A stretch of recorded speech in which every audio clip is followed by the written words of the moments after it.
maayarka caasimadda jamhuuriyadda Somaliland maayarka xigeenka shucuubta islaamka ah ee la daawanaysa gaar ahaan bulshada ku dhaqan caasimadda ciid mubaarak kullu caam wa antum bikhair ilaahay naga aqbalo acmaashii saalix ahayd ee aynu soo wadnay kulley shirkan jiraayada caawa waxa uu daaran yahay saddex qodob oo kooban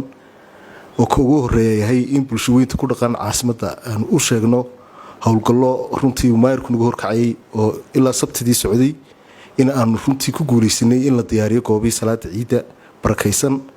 iyo wadooyinkii soo gelayay goobihii lagu tukanayay guud ahaan nadaafadda caasimaddana kor loo qaaday iyadoo imika gacanta lagu sii hayo meelihii ugu dambeeyey saylada xooluhu ka mid tahay iyo masjid jaamaca oo wareegiisa runtii laga shaqayn doono kaa markan ka imaado qodobka labaad waxa weeye sideedaba munaasabadda ciidda barakaysan ganacsatadeennu waxay caado u leeyihiin inaana meheradaha xidhin ilaa waaberiga taasina dhibbay ay keentaa dowlad hoosaan ugu keentaa maadaama la doonayo caasimad nadiifa in ay ummadda reer Somaliland ee caasimadda isugu wada timid ay ku ciido berri waxa loo baahan yahay waqti lagu nadiifiyo magaalada sidaa daraadeed labada habeenimo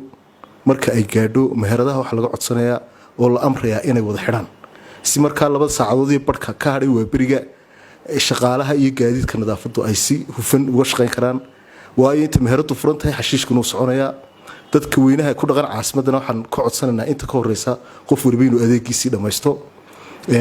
taasina runtii waxa weeyaan qodobkaas oo aan ka codsanno maadaama golaheena deegaanka cusub hogaaminaya maayarku ay jaanis u siiyeen maalmihii u dambeeyey dadku inay wadooyinka xitaa ku ganacsadaan si runtii ganacsigooga iyo dhaqaalooga kor ugu kaco iyagana waxaa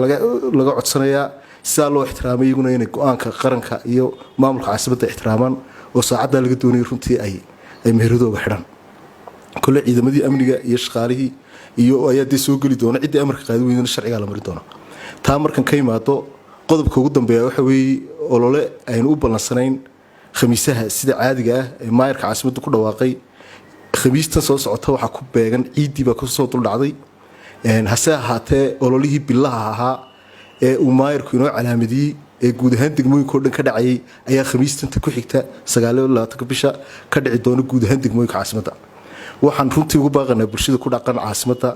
in ay runtii guntiga dhiisha isaga dhigaan degmo waliba inay gudaheeda runtii olole nadaafadeed ku qaado ururada bulshada gudiyada xaafadaha culimadiinka dhammaan dhalinyarada iyo ganacsataduba inay si weyn uga qayb qaataan oo waa la qiimeyn doonaa degmo waliba runtii nadaafadeeda iyo howlgalladeeda degmo walibana gudaheeda siday xaafaduhu u kala wanaagsan maadaama degmooyinku ay ballaadhiyiin xaafadahooda runtii la eegi doonaa waxa iyadana aan ku dardaaranaa runtii dadweynahaasi ku dhaqan degmooyinka caasimadda xashiishka la xaadhaya ee ololaha lagu qaadaya waa kii goobaha illegalka yaalay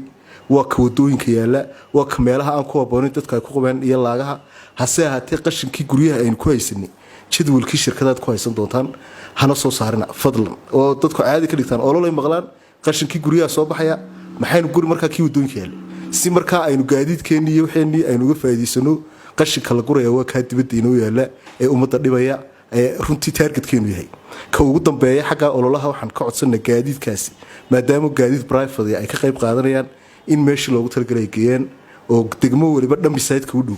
uun lagu hubsado xashiishkaasoo meelo kale aan laynoogu qubin waayo haddii hargeysa ka qaadan hargeysa un ku dhex qubno taana waxaa maynaa soo kordhin saddexdaa qodob baa runtii ugu muhiimsan iyo ugu dambeyn amniga in aynu ilaalino oo aynu iska kaashano ciidamada amnigana gacan siino caruurteenna iyo ubadkeennana runtii si diinta iyo nidaamka waafaqsan aynu berri ciidsiino oo runtii speed limitka iyo waxyaalahaas o dhan la ilaaliyo intaasaan runtii kusoo koobayaa waxaan aad ugu mahadnaqayaa maayarka caasimadda iyo maayarka xigeenka oo igu maamusay igu sharfay kelmaddan inaan afkooga ku hadlay aan idhaahdo